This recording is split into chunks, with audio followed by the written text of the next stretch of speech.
Entonces ustedes en los videos pasados pues arrancaron viendo un tema general que se llamaba Global Constraints, donde vieron que Mini5 ofrece una serie de funciones globales que uno puede utilizar para resolver algunos problemas.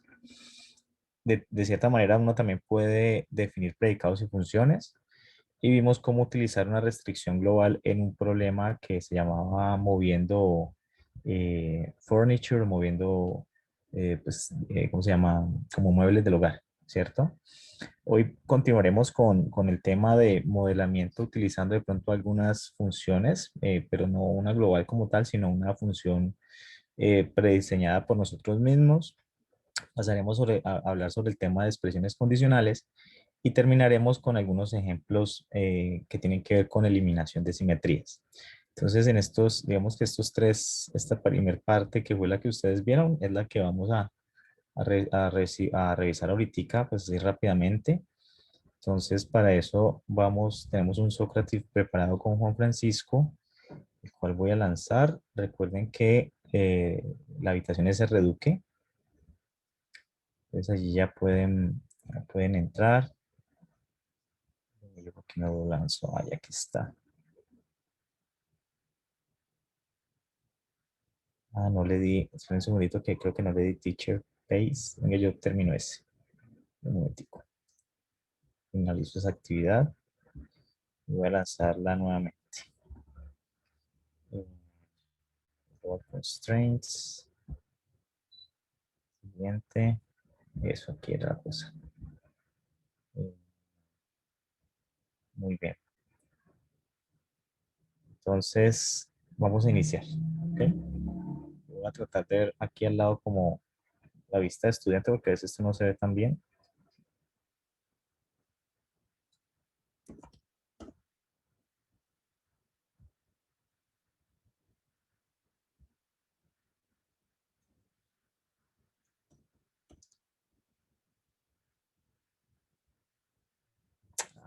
Bueno,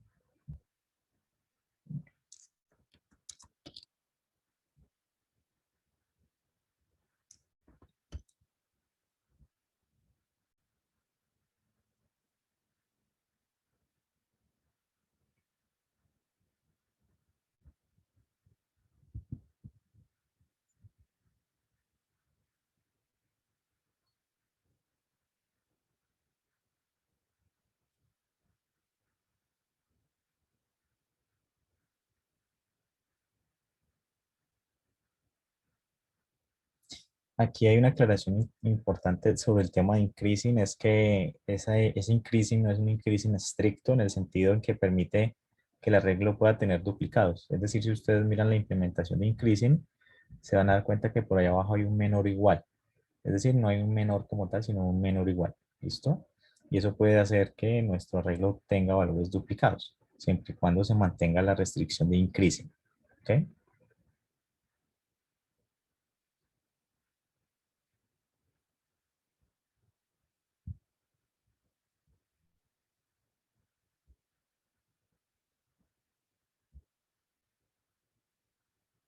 Así me sacó.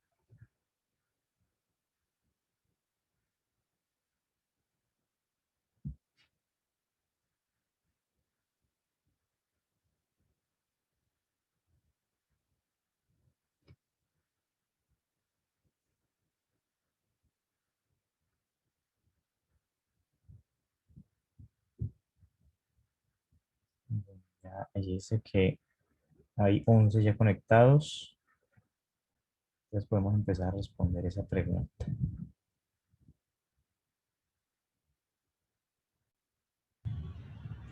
Sí. Ahí dice 0 de 12, pero uno eres tú y otro soy yo, ¿no? Entonces hay 10.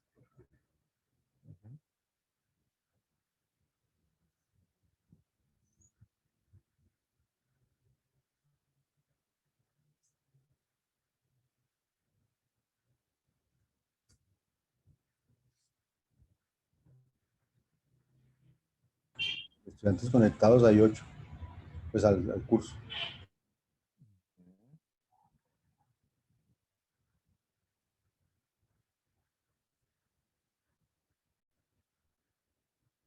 ¿Qué aparece 9?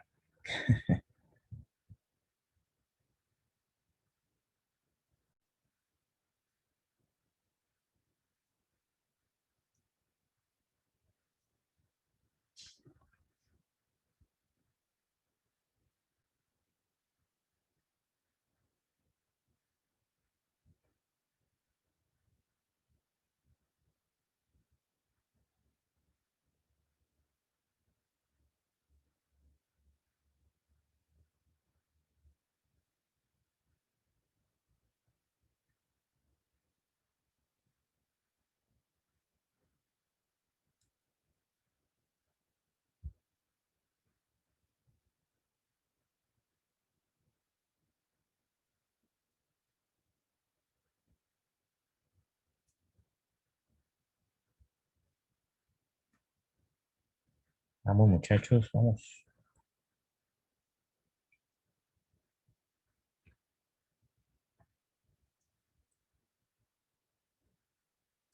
5, muy bien. Faltan 3.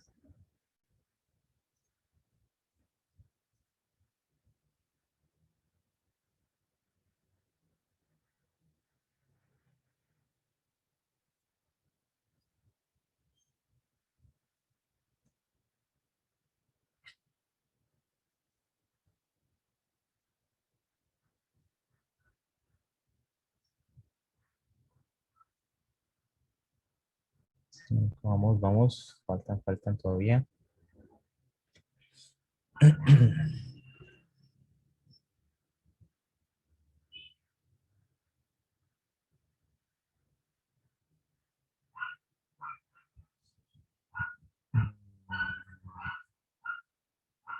Un minutico más y revisamos. ¿Listo, muchachos?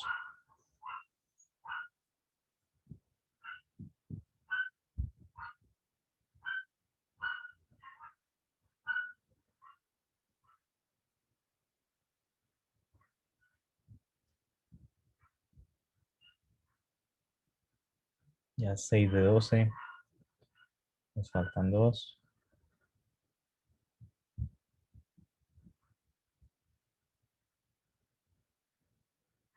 Y vamos a revisar. 7 de 12. Entonces, revisemos. Entonces, lo que dice acá es que toda función que espera un arreglo, pues puede ser de cierta manera tratado como una función de agregación, y eso es lo que habíamos visto en los videos pasados.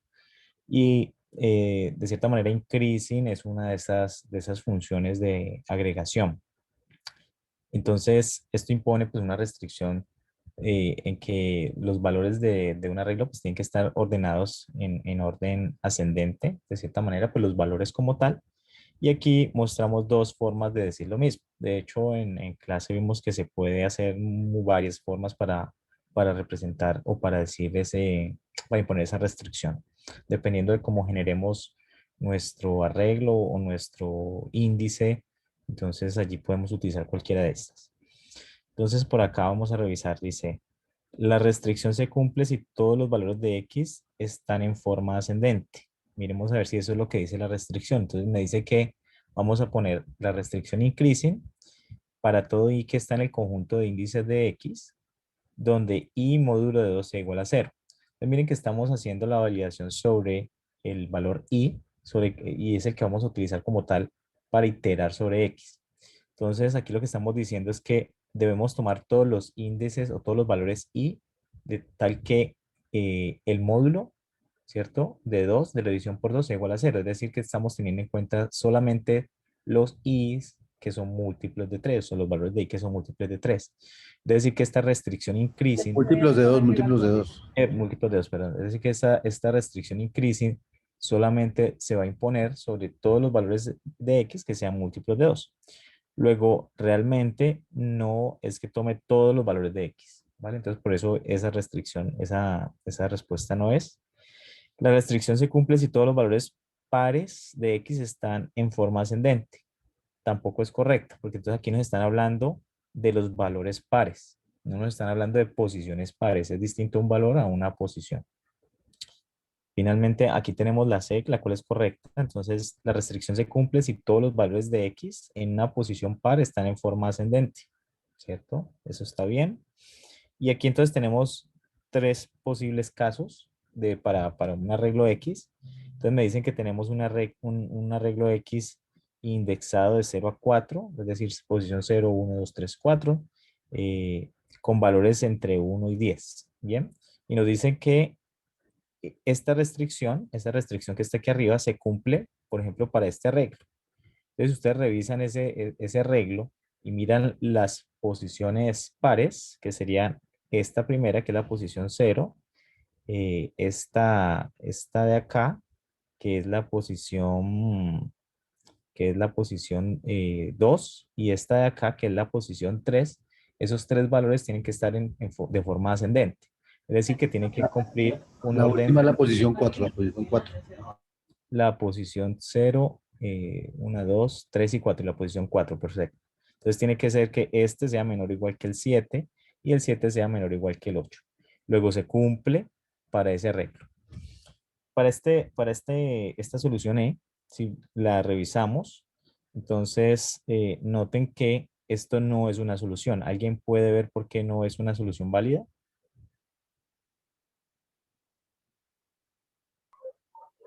Por el 6 que no está incrementándose. El 6. Y por ejemplo, no cumpliría respecto a quién. El 7 es mayor que el 6. El 7 es mayor que el 6. Luego, no se cumple la restricción, ¿cierto? Y esta última, ¿por qué sí también es una opción válida? ¿Alguien quisiera hablar sobre eso?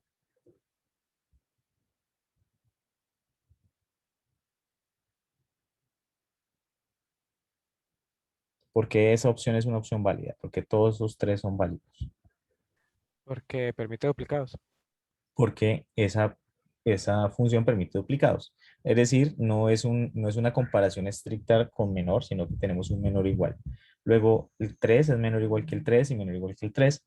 Para las posiciones pares, luego eso es una opción válida. Muy bien, pasemos a la siguiente pregunta.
Aquí tenemos, todavía no me envió respuesta.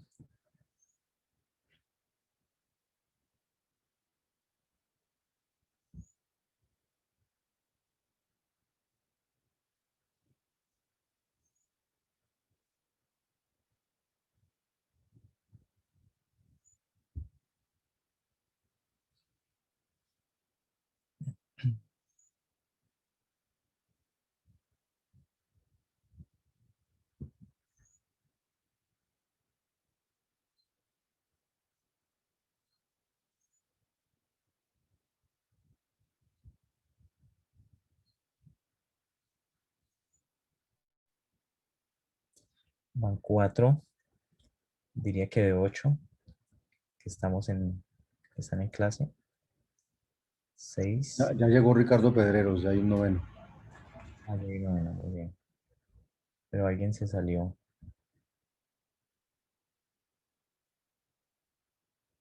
6, vamos. Ah, sí, sí. No sé Sí, quién se se salió. desconectó. Creo que,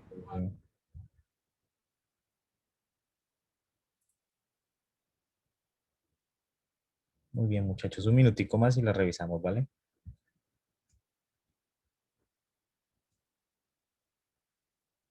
7.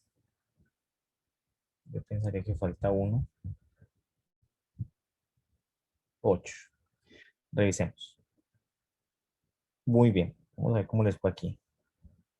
A esto les fue mucho mejor, mucho mejor. Entonces, de los que respondieron que esta era una opción válida, ¿cierto? ¿Alguien puede contarnos al respecto? Am, ya. Yo elegí que esa era válida, pues porque el at least dice que tiene que haber al menos dos valores del el arreglo X que tengan el valor de uno. Y aparte de eso, se tiene el constraint del increasing. Entonces tenemos los dos unos y de ahí en adelante pues está en aumento y pues como se permiten duplicados, entonces están bien los 10. Perfecto, muy bien. Asimismo, ¿alguien nos dice por qué descartaron la B?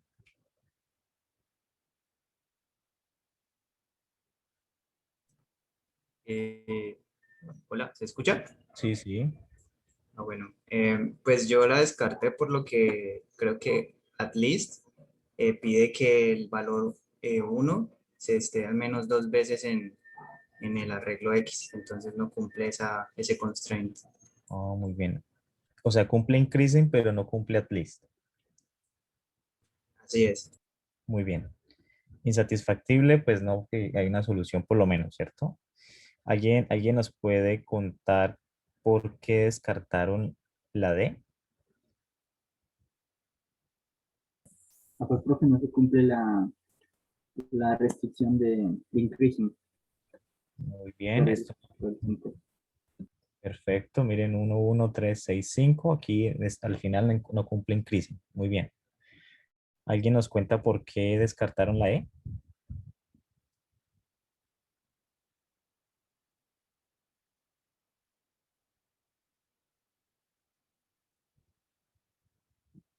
Eh, Por el dominio, ¿no? Que empieza, que es de 1 a 10. No, esa no cumple tampoco el increasing. No cumple el increasing. El dominio es también, pero no cumple increasing, ¿cierto? ¿Alguien nos puede comentar sobre la F?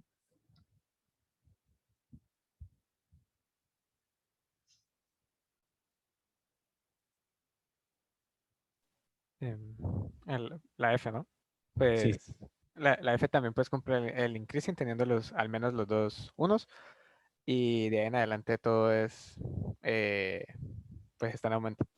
es aumento. Perfecto, muy bien. ¿Y alguien nos puede contar por qué descartaron la G?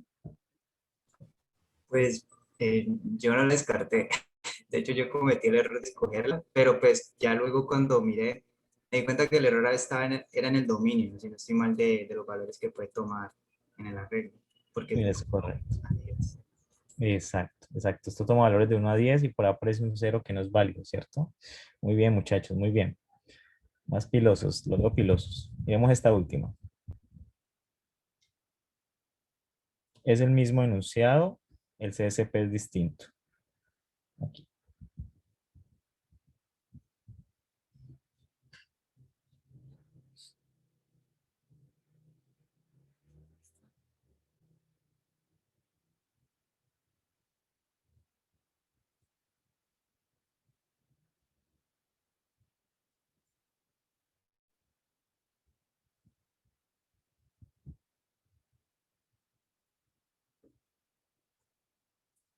Cuatro de 15.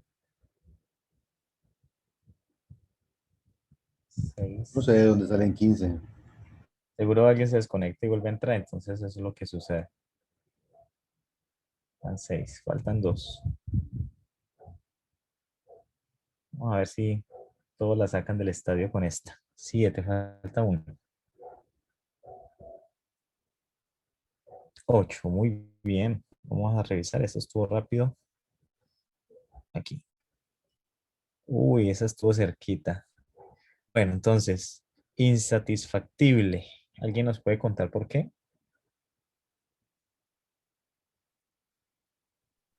Pues en las restricciones hay un all difference que limita que en el arreglo X todas sus variables sean diferentes, ¿no?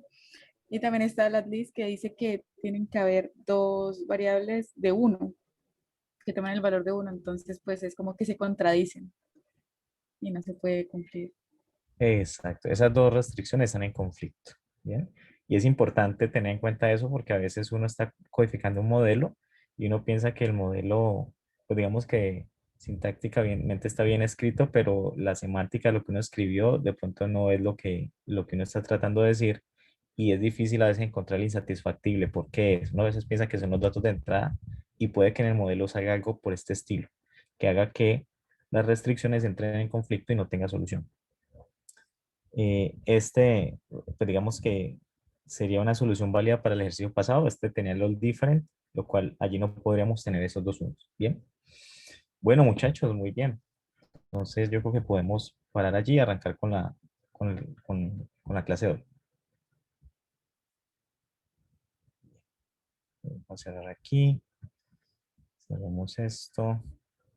Bueno, listo. Entonces, como les comentaba al inicio de la clase de hoy, nosotros vimos algunas restricciones globales, vimos que podemos hacer nuestros predicados y funciones y vimos cómo utilizar una global dentro de algo que se llamó o se denominó moviendo muebles, ¿cierto? Muebles con un hogar. Entonces ahorita vamos a pasar a un ejemplo que se conoce como el problema de Job Shop. Es un ejemplo eh, de scheduling, es decir, que tenemos que tratar de encontrar el orden de ejecución para este caso en particular, que ya les voy a explicar. Entonces, la idea es que tenemos un conjunto de trabajos y cada trabajo consiste de unas tareas, ¿cierto? Entonces, el trabajo, aquí podemos ver, este es el trabajo 1 y aquí están las tareas, ¿no? Y cada tarea tiene una duración. Este es el trabajo 2 y cada tarea tiene una duración, el trabajo 3 y cada tarea tiene una duración y así sucesivamente. Entonces, para este problema asumimos que todos los trabajos pues tienen la misma cantidad de tareas. Hay unas tareas que pueden durar más o menos que otras. Lo otro que asumimos para esto es que esas tareas se van a ejecutar en máquinas separadas. Es decir, esta tareita, toda esta columna, se va a ejecutar en la máquina 1, ¿cierto? Esta columna se va a ejecutar en la máquina 2, esta en la máquina 3, esta en la máquina 4 y esta en la máquina 5. Imagínense que eso es, yo qué sé, una fábrica y estamos haciendo zapatos. Entonces tenemos unas máquinas que sirven para algunas tareas, no todas las máquinas hacen de todo, ¿cierto? Entonces, la idea es que vamos a denotar con task IJ, ¿cierto? A cada una de estas tareitas. Es decir, esto es un task IJ, una tarea. Esto es otra tarea. Esto es otra tarea. ¿Quién es el I? El I es el trabajo. Recordemos que el trabajo son las filas. Y J son las máquinas, es decir, las columnas. Para este caso, así como viene denotado. Bien. Entonces, aquí tenemos un ejemplo de entrada del problema del Job Shop, donde tenemos cinco tareas, o 5 trabajos, perdón, y tenemos 5 tareas. Es decir, que cada tarea la vamos a ejecutar en una máquina distinta. La idea de este problema, ¿cuál es? La idea es que vamos a encontrar una secuencia en que vamos a ejecutar esas tareas de tal manera que ninguna máquina, no existan, perdón, dos tareas que se solapen en la misma máquina, es decir, la máquina va a ejecutar una tarea a la vez. No puede darse el caso que una máquina esté ejecutando varias tareas a la vez.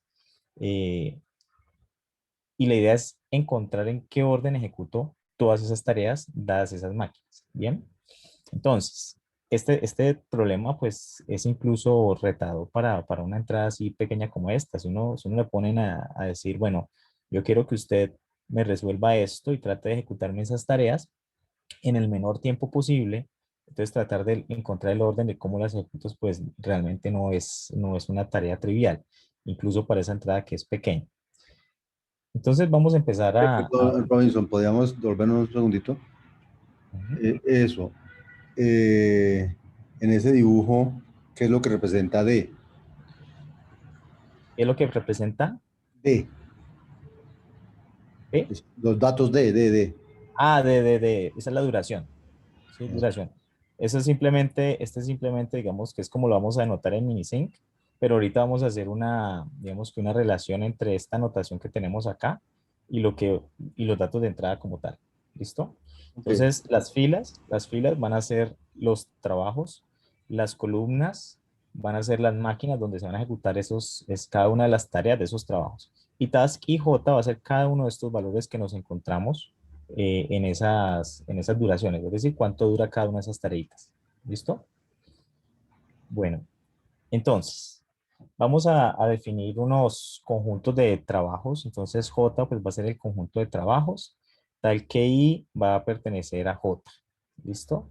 Y M pues va a ser el conjunto de máquinas, tal que J va a pertenecer a M. Si yo me devuelvo a estos datos de entrada, de cierta manera, nuestras máquinas, ¿cierto? Este va a ser nuestro J. Voy a poner esto aquí con lápiz. Este va a ser nuestro J. Ahí. Este va a ser nuestro J, ¿cierto? Es decir, los jobs, los trabajos. Y tenemos también M, que es el conjunto de máquinas. Entonces, M vendrían siendo estas columnas que están aquí. Estas vendrían siendo las máquinas. Voy a ponerle aquí M. Entonces, lo que estamos tratando de definir allá son unos conjuntos de índices para, de cierta manera, referenciar lo que es una tarea. Entonces, vamos a decir que I pertenece a J y J pertenece a M para identificar posiciones I y J en esa matriz. ¿Bien? Ahora, dice aquí que vamos a denotar task y J como pues cada uno de los valores de esa matriz. Y eso ahorita vamos a decir que, o vamos a definir lo que de cierta manera está relacionado con una duración. ¿Vale? Entonces, para los parámetros de entrada vamos a tener la duración IJ, que es esa matriz de que veíamos allá. Entonces va a denotar la duración de la tarea IJ. Es decir, cuando nosotros hablemos de task IJ, estamos hablando realmente de la duración de esa tarea en esa matriz de duración. Ahora, ¿qué significa duración IJ? Entonces, la duración de la tarea del trabajo I, ¿cierto? Para ser ejecutado en la máquina J. Entonces, como yo les venía diciendo, por ejemplo, aquí, este 3 que vemos acá, entonces estamos hablando de, como es la segunda fila, estamos hablando que el segundo trabajo, la primera tarea, ¿cierto? Le toma 3 unidades de tiempo en esa primera máquina, porque las columnas también están, digamos que nos representan las máquinas. Entonces, 3 unidades de tiempo en esa máquina. Pueden ser segundos, horas, no sé. Hablemos de segundos. Entonces, le toma 3 segundos ejecutarse en esta máquina. Este 6 que está por acá, entonces estamos hablando que es la cuarta fila, es decir, esa pertenece al trabajo número 4, que es toda esa fila, y esa va a ser ejecutada también en la cuarta máquina, y le toma 6 unidades de tiempo ejecutarse. Entonces a eso nos referimos con duración. Y esto de task y J es simplemente para referirnos a cada uno de esos valores que están allí en esa matriz. Ahora, ¿qué nos están pidiendo? Miren que en los videos que ustedes vieron en clase, digamos que previos a esta clase, utilizamos una global que se llama Cumulative. Y Cumulative nos encontraba los momentos en que debe iniciar cada tarea y pues era muy sencillito. Pero si yo no tengo una global que me resuelva el problema, me toca a mí de cierta manera pues resolverlo. Entonces, y recordemos que la idea es identificar en qué momento debe iniciar cada una de estas tareas, porque hay momentos donde las máquinas van a estar ocupadas. Por ejemplo, esta es la máquina 1, arranca con esta tarea, ejecutando esta tarea, si esta última tarea de acá, esta que tiene 7 unidades de tiempo, pues durante la unidad de tiempo 0, 1, 2, 3, 4, 5 y 6, esa máquina va a estar ocupada y no puede estar ejecutando ninguna otra tarea, ¿cierto? Entonces yo tengo que tener en cuenta eso. A grosso modo, si uno quisiera resolver este problema, entonces uno puede definir una matriz del mismo tamaño de la que tenemos allí y tratar de identificar los tiempos en que van a iniciar cada una de esas actividades. Es decir, cada uno de estos tasks IJ, para cada uno de ellos voy a identificar en qué momento debe iniciar ejecución. Entonces, eso es justo lo que vamos a definir como nuestras variables. Tenemos una matriz que se llama start IJ y va a denotar el tiempo de inicio de la tarea IJ, ¿cierto? Entonces, es decir, tenemos esa matriz, tenemos las duraciones y con estas variables lo que vamos a tratar de hacer es de encontrar en qué momento debe iniciar a ejecutarse cada una de las tareas. Cada tarea ahí, ¿cierto? Y cada tarea ahí que sabemos que pertenece a un trabajo en cada una de las máquinas J. Ahora bien, respecto a ese start y J, podemos, digamos que si uno quisiera acotar el dominio, alguien podría ver cuál es el peor de los casos de ejecutar todas estas tareas. ¿Cuál sería el peor de los casos?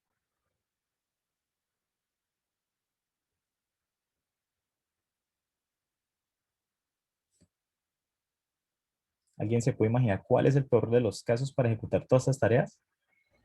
O sea, el máximo tiempo que podría demorarse. Sí, porque incluso podría ser mucho más allá, pero algo que podamos deducir de este tiempo. Porque uno podría decir, bueno, yo qué sé, por ejemplo, la máquina uno tiene todas estas tareas, ¿cierto?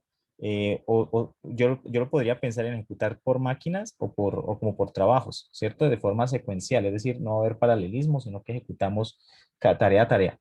Entonces, por ejemplo, asumamos que ejecuto esta, luego ejecuto esta, luego ejecuto esta, luego ejecuto esta, luego ejecuto esta, y mientras estaba ejecutando esas cosas, las máquinas anteriores iban terminando y se quedaban paradas. Luego, cuando terminé ya esta última tarea, luego pasé a este segundo trabajo. Cuando terminé todo eso, pasé a este siguiente. Cuando terminé todo eso, pasé al siguiente, ¿cierto? Entonces, digamos que esa sería una solución válida, pero una solución muy ineficiente porque me tardaría mucho. Es decir, no estaría sacando jugo de que tengo varias máquinas y las puedo estar utilizando. Entonces, ¿alguien puede ver cuál sería como la peor solución o una posible solución? Pues válida, pero que de cierta manera me podría servir para acotar los dominios de esos inicios, de esas variables que me van a determinar el inicio de cada una de las tareas. No sé si alguien lo puede ver. No la podría dejar abierta, ¿no? Como enteros, pero la idea es ayudarle un poquitico al solver. Les voy a dar una idea. Entonces, miren que esos start y j, que son los momentos en que va a iniciar ejecución cada una de las tareas, uno podría ponerles como una upper bound, una cota superior a la sumatoria de todas las tareas. Yo simplemente sumo los tiempos, ¿cierto? No hay paralelismo, ejecuto primera tarea, eso duró 10 segundos, luego paso a la siguiente, eso duró tanto, luego paso a la siguiente, eso duró tanto, paso a la siguiente, eso duró tanto, y así lo hago con cada una de esas tareas.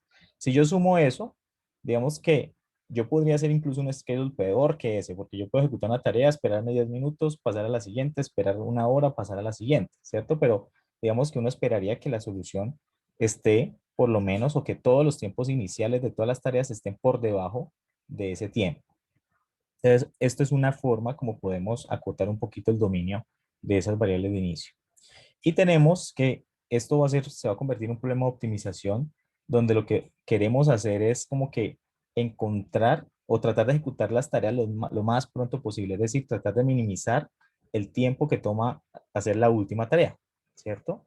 Entonces vamos a denotar con en, pues es una variable básicamente y va a tomar valores desde 0 hasta esa sumatoria de tareas, ¿bien? Y más adelante vamos a ver que en, pues la idea que vamos a tener, que vamos a hacer con eso es tratar que la última tarea que ejecutemos, pues se ejecute lo más pronto posible. Entonces lo vamos a volver un problema de optimización. Entonces, a grosso modo, tenemos unas tareas que tenemos que ejecutar, ¿cierto? Y entonces la idea de este problema, de este modelo, es encontrar los tiempos en que debe iniciar ejecución cada una de las tareas. Algo similar a lo que hicimos con el problema de moving furniture o moviendo muebles, pero aquí la idea es que lo hagamos manualmente. Otra diferencia con el problema de Moving Furniture era que nosotros teníamos un recurso que no podíamos exceder como tal. Aquí no hay ese recurso. La idea es tratar de resolver esto lo más pronto posible. Entonces pasemos ahorita al tema de las restricciones. Los I que pertenecen a J, es decir, los trabajos siguen siendo lo mismo, y los J que pertenecen a M, es decir, las máquinas siguen siendo lo mismo, los índices son iguales. Entonces hay unas restricciones. La primera nos dice que las tareas de cada trabajo I ocurren en secuencia. Por ejemplo, eso sucede en muchas fábricas. Yo, por ejemplo, yo qué sé, yo no le puedo poner, eh, el- la hebilla o una correa si no le he cosido los extremos, ¿sí? Entonces, primero tiene que realizarse una actividad, luego la otra, luego la otra, luego la otra, ¿cierto? Entonces, eso pensando en el problema del job shop como tal. Entonces, recordemos que en la matriz de entrada las filas, ¿cierto? Nos representan los trabajos y los índices con que vamos a trabajar eso es I. Entonces, ¿cómo decimos eso? Entonces decimos que para todo, aquí definimos eh, recordemos que J es el que nos va de cierta manera a iterar sobre las columnas de esa matriz. Entonces, para todo J, que va desde 1 hasta la cardinalidad de m-1, es decir, aquí estamos como redefiniendo un conjunto, ¿cierto? De valores. Vamos a decir que el inicio de la tarea IJ más la duración de esa tarea tiene que ser menor que el inicio de la tarea siguiente, ¿cierto? ¿Eso por qué? Me voy a volver un poquitico acá. Por ejemplo, esta tarea que está aquí, que dura 3 unidades de tiempo, no puede iniciar después de esta tarea, que dura 2 unidades de tiempo, y esta no puede iniciar después de esta, que dura 7 unidades de tiempo. Entonces, como tenemos unos inicios, start y j, entonces lo que estamos diciendo con esa restricción es que el inicio de esta primera tarea tiene que ser menor que el inicio de esta segunda tarea, y esta tiene que ser menor que el inicio de la siguiente tarea, y esta menor que la siguiente, y esta menor que la siguiente. Pero esta última, como es la última tarea, yo no necesito compararla con nadie. Por eso, aquí lo que hicimos fue tratar de definir como un conjunto de índices en los cuales J va a tomar valores, ¿cierto? Y noten que utilizamos la cardinalidad de m-1, es decir, esto va desde 1 hasta la penúltima columna de esas variables de inicio. Y noten que aquí entonces tenemos en cuenta el inicio, que es nuestra variable, más la duración, que es un dato de entrada, ¿cierto? Si yo determino que una tarea inicia en la unidad de tiempo 5 y dura 5 unidades de tiempo, entonces pues 5 más 5, ese es el momento en que va a terminar esa tarea, ¿vale? Otra restricción es que las tareas para cada trabajo I terminan antes que el end time. Es decir, todas las tareas tienen que terminar a lo sumo en el end time, ¿cierto? Entonces, allí decimos que, como yo sé que las últimas tareas que se van a ejecutar son las que están en esta columna, por el tema de que se deben ejecutar de forma secuencial, entonces lo que vamos a decir es lo siguiente. Para todo, pues para cada uno, para todos los trabajos I que pertenecen a J, entonces start I en la cardinalidad de M, es decir, tome la última columna, la cardinalidad, recordemos que es cuántos elementos hay en un conjunto. Esto nos va a dar la última columna, más la duración de esos elementos de esa última columna tiene que ser menor que end. End es la variable que vamos a tratar de minimizar.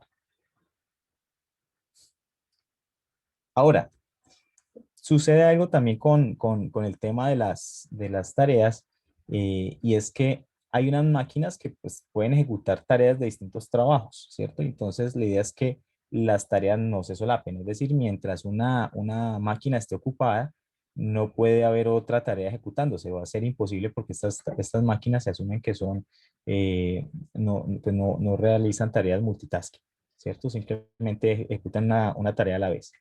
Entonces lo que tenemos que hacer aquí es empezar a comparar los trabajos para cada una de las máquinas y de cierta manera indicar o poner una restricción que nos diga que esas tareas en esa máquina no se pueden solapar.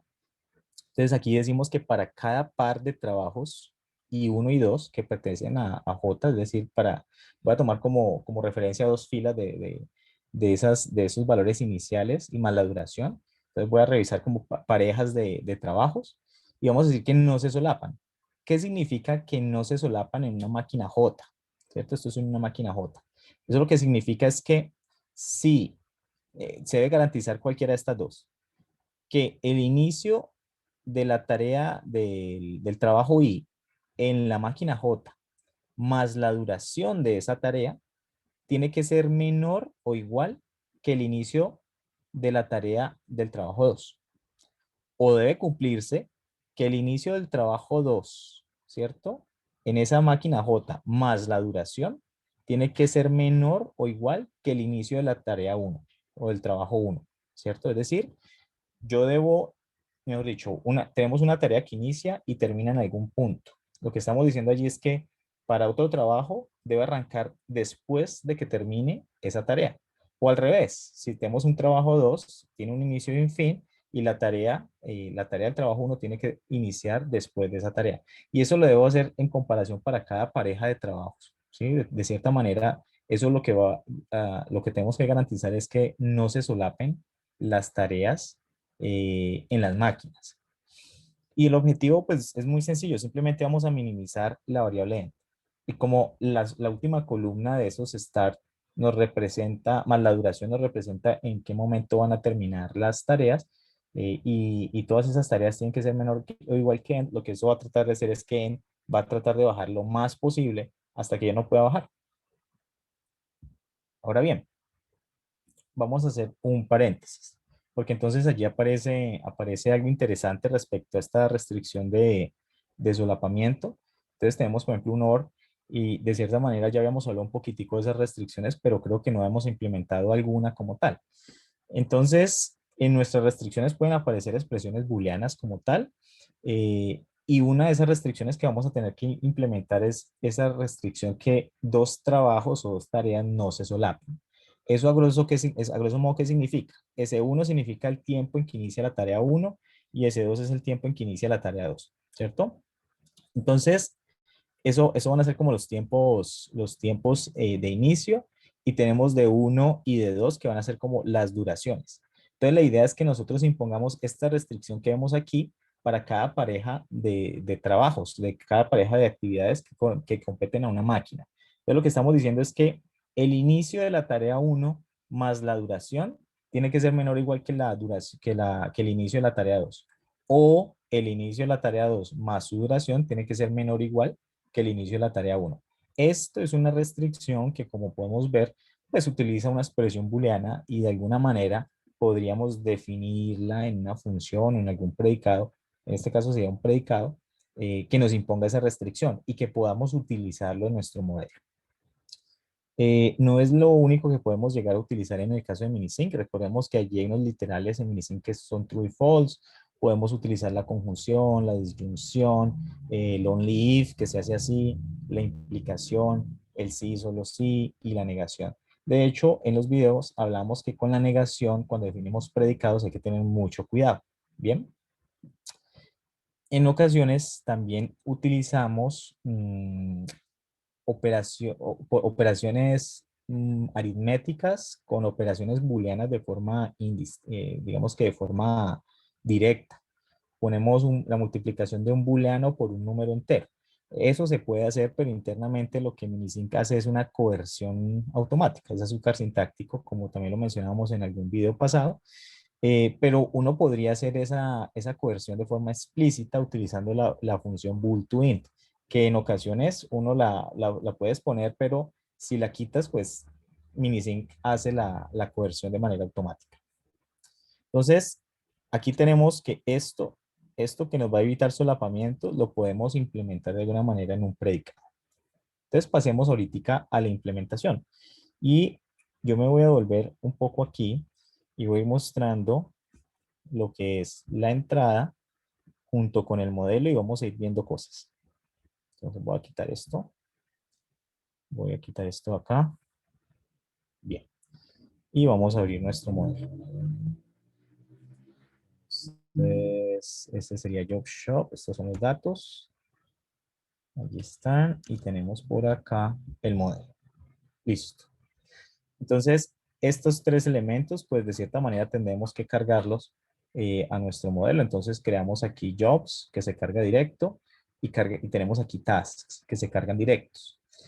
Nosotros también estuvimos hablando aquí como de unos conjuntos para manejar los índices. Entonces, eso, si no los tenemos como un argumento de entrada, por ejemplo, los podríamos tener una enumeración, algo por el estilo, los podemos crear. Entonces, no los tenemos. Entonces, vamos a crear un conjunto que va a ser job, que va a tomar tareas desde 1 hasta jobs, ¿cierto? Es básicamente definir ¿cómo se llama? El conjunto de datos que vamos a utilizar para iterar sobre nuestra matriz. Y de la misma manera hacemos task. Task va a tomar valores, o va a ser un conjunto que va a tomar valores desde 1 hasta tasks. ¿Listo? Entonces, estos, digamos que aquí tenemos solamente jobs y tasks como datos de entrada. Esto es un conjunto que creamos y esto es otro conjunto que creamos. Ahora bien, aquí cargamos nuestra matriz D, que vendría siendo esta matriz. Esta matriz tiene tantas filas como jobs. Si esto tuviera aquí 6 filas, pues tendríamos que agregar una fila más. Yo que sé, agreguemos una.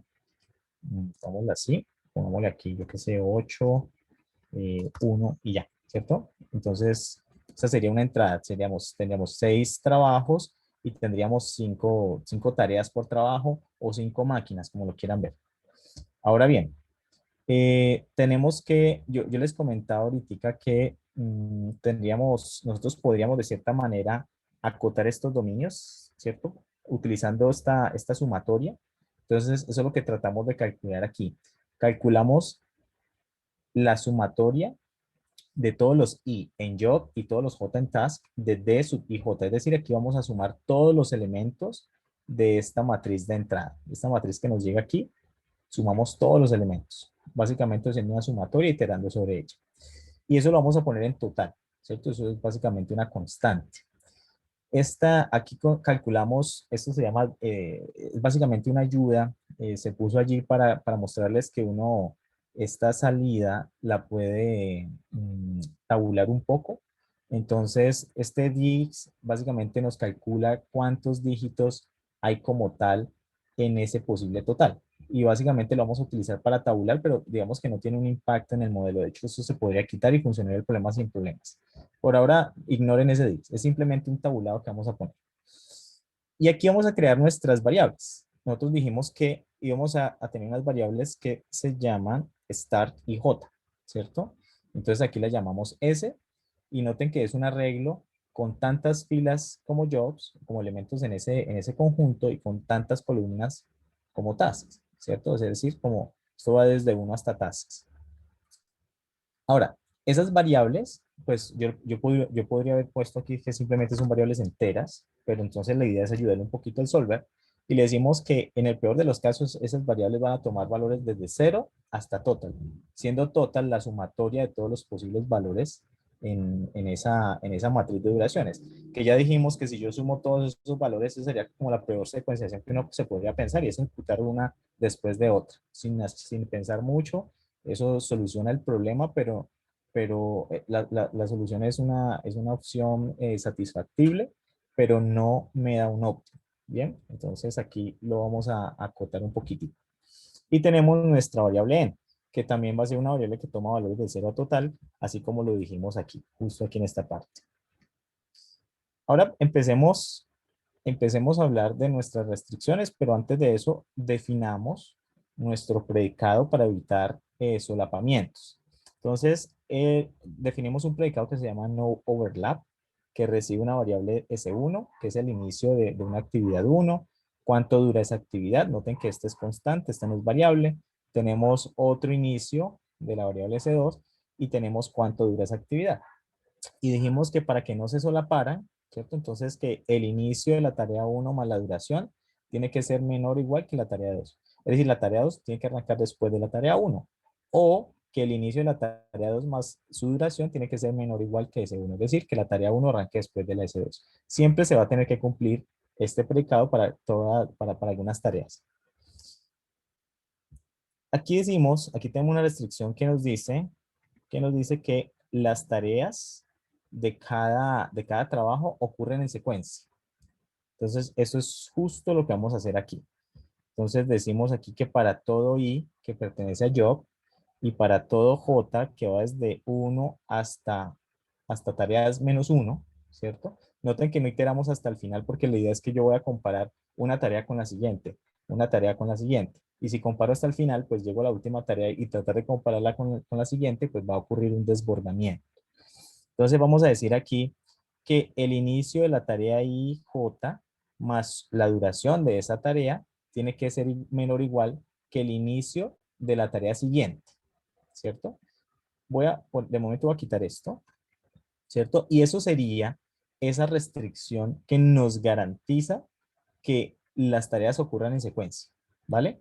Pero aquí hay otra restricción que me dice que la última tarea de cada trabajo y termina antes del end time, ¿cierto? Entonces yo simplemente aproveché este for all, ¿cierto? Que ya teníamos acá y puse que para cada tarea, ¿cierto? Para cada trabajo, es decir, para cada fila, la última columna, es decir, la posición tasks, el inicio de esa tarea más la duración tiene que ser menor o igual que el fin, ¿sí? Pudimos haber hecho otro for all, ¿cierto? Pero aquí simplemente con este AND me garantiza que este for all externo se cumple para este y para esta otra restricción. Es decir, estoy imponiendo como dos restricciones dentro de un for all. Es azúcar sintáctico, pero realmente lo pude haber hecho en dos for all. Simplemente se hizo así para mostrarles que es posible hacer. Y finalmente, tenemos que garantizar que dos tareas de dos trabajos distintos en una misma máquina no se solapan. Entonces aquí vamos a arrancar iterando sobre las tareas, es decir, sobre las columnas, sobre las máquinas. Y entonces decimos que para cada J en task y para cada parejita de trabajos, es decir, estamos hablando de las filas sobre nuestra matriz de variables iniciales, de cuándo deben iniciar las tareas. Para cada I y K en job, donde I sea menor que K, recuerden que en ocasiones ponemos esto para evitar imponer la misma restricción dos veces, ¿cierto? Entonces, vamos a ejecutar no overlap, que es esta que definimos acá arriba, y le decimos que el inicio de la tarea IJ, le enviamos la duración, le enviamos el inicio de la tarea KJ, ¿cierto? Que ese es otro trabajo, y la duración de esa tarea no se pueden solapar, ¿bien? Y eso impone las restricciones. Listo. Y le decimos al final que minimice, que resuelva eso y minimice la solución. Bien. Aquí al final, pues, en el output, pues simplemente mostramos cuánto es la función objetivo y eso digamos que esto que nos va a mostrar cuándo van a ser los tiempos iniciales de las tareas. Yo de momento le voy a dar control Z a esto para funcionar con una matriz pequeñita, no sea tan grande la cosa. Listo. Y para que entendamos un poco cuál es la salida de ese ejercicio. Entonces vamos a correrlo aquí. Allí corrió. Entonces noten que él arrancó por ahí en 39 y tenía un schedule de ejecución, luego pasó a 37 y tenía otro, luego pasó a 34 y tenía otro, y llegó a 30 y no encontró más. Ese ya es el óptimo, ya no puede mejorar más allá de eso. Entonces tratemos de entender un poquitico qué significa esa matriz que nos dio como resultado. Recuerden que esa matriz nos indica los tiempos en que debe iniciar a ejecutarse cada una de las tareas. Si nosotros miramos esto, bueno, noten ustedes que esto está tabuladito, ¿cierto? Y para eso precisamente fue que utilizamos ese DIX, ¿cierto? Para saber cuántos dígitos habían en una posible solución, para que me quedaran tabulados como a la derecha, que se vieran como numeritos, como columnas. Simplemente para eso utilizo. Entonces, noten ustedes, uno empieza a mirar en esta primer columna, esta es la primera máquina, ¿cierto? Y entonces yo me doy cuenta que esta tarea arrancó a ejecutarse en el segundo cero, es decir, fue la primera tarea que se empezó a ejecutar. Y si yo miro quién es esa tarea es esta. Yo la encierro en un circulito. Es esta acá, ¿cierto? Y esa tarea dura una unidad de tiempo. O sea que se ejecutó y pasado esa unidad de tiempo, o sea, el segundo uno, ya esa máquina quedó desocupada, ¿cierto? Luego, lo que sucedió es que la máquina en el segundo uno, hablamos de segundos, empezó a ejecutar esta tarea de aquí, ¿cierto? Y entonces esa tarea de allí le tomó 4 unidades de tiempo. Es decir, que tomó en el segundo 1, el segundo 2, en el 3 y en el 4, ¿cierto? En el 4 terminó, ¿cierto? En la siguiente unidad de tiempo, o sea, esto terminó en la unidad de tiempo 4 y en la siguiente unidad de tiempo arrancó esta tarea, ¿sí? Es decir, que arrancó esta. Y esa le tomó una unidad de tiempo, luego la hizo en la 5. Pasa a la siguiente unidad de tiempo y en la unidad de tiempo 6 ya estaba desocupada y ahí nos dice que en la unidad de tiempo 6 se ejecutará esta tarea, ¿cierto? Y en la unidad de tiempo 6 ejecutó esa tarea que le tomaba 3 unidades de tiempo. Es decir, la ejecuté en la unidad 6, 7 y 8, ¿cierto? A la unidad de tiempo 9 ya estaba desocupada y entonces nos dice allí que ejecute esta última tarea. Entonces, esta tarea le toma 7 unidades de tiempo y arranca a ejecutarse en la unidad de tiempo 9, ¿cierto? Es decir, 9, 10, 11, 12, 13, 14, 15, ¿cierto? O sea que esa máquina en la unidad de tiempo 15 ya quedó totalmente desocupada y no tiene nada más que hacer porque no tiene ninguna otra tarea. Pero digamos que eso es la primera máquina. Si pasamos a la segunda máquina, miremos qué sucede. Si miramos este trabajo que está aquí, ¿cierto? Noten que todas sus tareas tienen que ejecutarse secuencialmente. Esta dura una unidad de tiempo, la siguiente otra unidad de tiempo, esta otra, esta 6, esta 8. Entonces miremos cómo fue la evolución de todo ese trabajo. Entonces miren que esa fue la primerita que se envió a ejecutar, ¿cierto? Y como eso le tomó una unidad de tiempo, ¿cierto? En la siguiente unidad, en la 1, ya estaba desocupada. O sea, ya podría ejecutarse esta siguiente tareita que tiene acá, ¿cierto?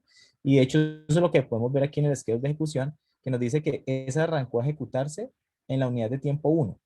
y como eso le tomó una unidad de tiempo, luego pasó a ejecutarse la siguiente, y en la unidad de tiempo 2 se empezó a ejecutar esa siguiente tarea, ¿cierto? Y en la siguiente unidad de tiempo, que es la 3, se empezó a ejecutar esta tarea. Esta tarea se empezó a ejecutar en la unidad de tiempo 3, ¿sí? Pero en esa unidad de tiempo, pues si estaba en la 3, entonces se ejecutó durante la 3, la 4, la 5, la 6, la 7 y la 8, ¿cierto? Porque son 6 unidades de tiempo. Luego, la siguiente tarea se empezó a ejecutar en esta máquina en la unidad de tiempo 9, ¿cierto? Entonces, eso es a grosso modo lo que hizo el schedule de ejecución.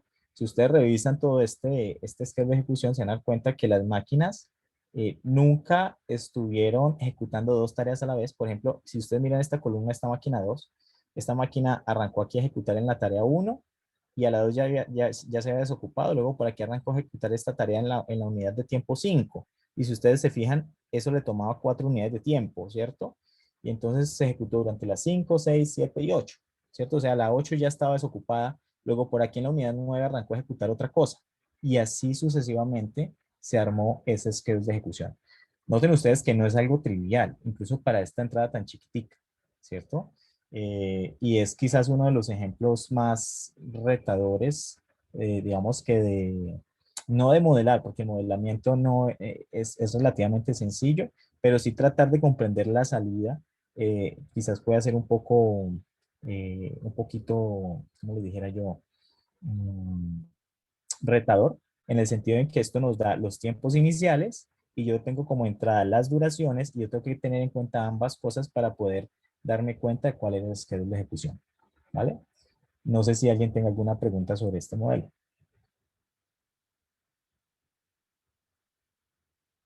Miren que la última tarea que, por ejemplo, en estas parciales que llegan por acá, se ejecutaba en la 38, luego la unidad de tiempo, el end, era el 39. ¿Por qué? Miren que si esta ejecutaba en la 38 y esta duraba una unidad de tiempo, pues entonces eso terminaba en la unidad de tiempo 39, ¿cierto? Luego por aquí se dio cuenta que haciendo este schedule de ejecución, esta tarea lograba terminarla en la unidad de tiempo 36 y como duraba una unidad de tiempo, entonces en la 37 ya estaba desocupado toda la ejecución y así sucesivamente. Casualmente, pues estos estudios de ejecución pareciera que dejaran como de último este trabajo, ¿cierto? De hecho, es el último que arranca en la primera máquina, como pueden ver, ¿sí? Arranca en la unidad de tiempo 9. Luego, si ustedes miran acá, es el último que arranca en la máquina 2, que arranca en la unidad de tiempo 16. Es el último que arranca en la máquina 3, arranca en la unidad de tiempo 25. Es el último que arranca en esta máquina 4 y es el último que arranca en la máquina 5, ¿sí? ¿Por qué? No sé, esto exploró formas distintas y se dio cuenta que esa era la mejor opción. Dudas, muchachos, preguntas. Este problema es muy bonito. Muy bonito. Bueno, entonces pasemos, no sé si hay preguntas. Juan Francisco, no sé si tenga alguna acotación allí. Miguel dijo que no, me parece que no tengo preguntas, imagino Miguel, lo que dijo. No, digamos que no, lo importante es que hayan entendido cuál era el problema original, que hayan entendido eh, el problema original, eh, o sea, que hayan entendido que es porque es que al principio había trabajos, máquinas, luego tareas, y entonces para mí eso es un poco confuso al principio. Lo que después lo que dicen es que cada trabajo se divide en tareas que se desarrollan en la máquina 1, en la máquina 2, en la máquina 3, 4, en las máquinas que haya. Y ya, de resto, pues esa es la Que no, relación que hay. que no se pueden solapar. Una máquina no puede estar haciendo dos trabajos a la vez, ¿cierto? Y las tareas se tienen que ejecutar de forma secuencial. Ahora, hay unas variantes de este problema donde no necesariamente las tareas se tengan que hacer de forma secuencial, ¿cierto? Entonces, eso implica un cambio en ese modelo. Y, por ejemplo, este tipo de problemas uno se los encuentra mucho en la industria, ¿cierto? Cuando quieren optimizar, yo qué sé, una empaquetadora o tienen máquinas que hacen empaquetamiento y quieren optimizar el funcionamiento de las máquinas. Entonces, no es tan evidente encontrar un schedule de ejecución. Eh, También lo podemos pensar, yo qué sé, para agendar, digamos que haciéndole variaciones a esto, no podría pensarse en que este modelo se puede extender al tema de asignación de clases a profesores, ¿cierto? Entonces uno tiene que resolver o tratar de encontrar una schedule de ejecución dada un conjunto de restricciones. Posiblemente haya muchas más restricciones que en este modelo. De hecho, Juan Francisco les comentaba eh, sobre Patos y cómo Patos podría hacer ese agendamiento de horarios. Y evidentemente no es una tarea trivial.